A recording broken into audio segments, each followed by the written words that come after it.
Hi guys! Welcome back to my YouTube channel. Trishia here, back again with a new vlog.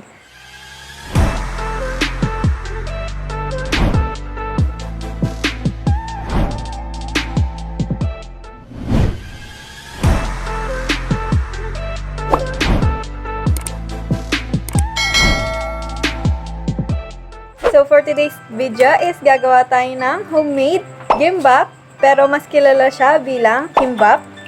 Naggawa na rin ako nito nung nakaraan, kaso hindi ko siya na-videohan kasi di ko alam kung nagbi-video na ba ako noon o hindi pa. So without further ado, let's get into the video.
guys, so tapos na tayo sa preparation natin. And ang inabot ng gastos natin is kulang 500. So lahat ng ingredients natin is itong fried rice na nilagyan natin ng samjang, sliced bacon, crab stick, then egg roll. Tapos, meron tayo ditong lettuce, carrots, and cucumber. So, ang huli natin is yung pinaka-importante, which is roasted seaweed. So, mag-start na tayong magbalot. Huwag kayong mag-alala guys, nagugas naman ako ng kamay. Wala tayong bamboo roll, kaya tignan na lang natin kung maiikot talaga natin ng maayos.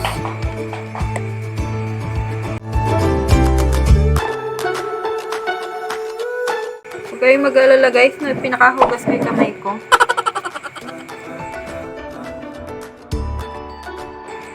And make sure na manipis and flat na flat yung kanin.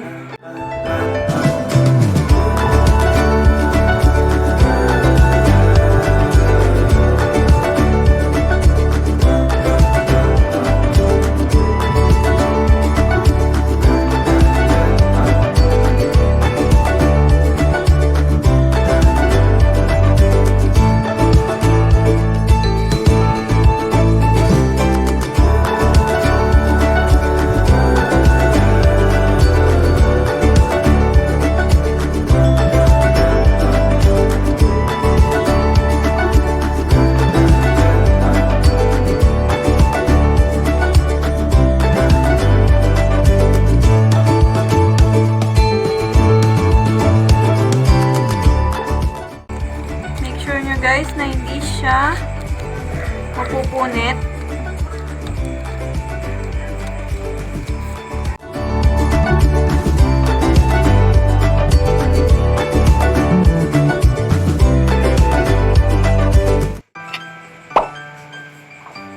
Kuntian lang natin guys kasi nahirapan akong isara doon sa una kong gawa. Kaya kuntian lang natin yung kanin.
Sana nag-enjoy kayo or natuto sa panonood sa akin ng paggawa ng homemade kimbap natin.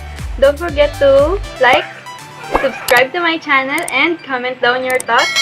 Thank you for watching. Bye!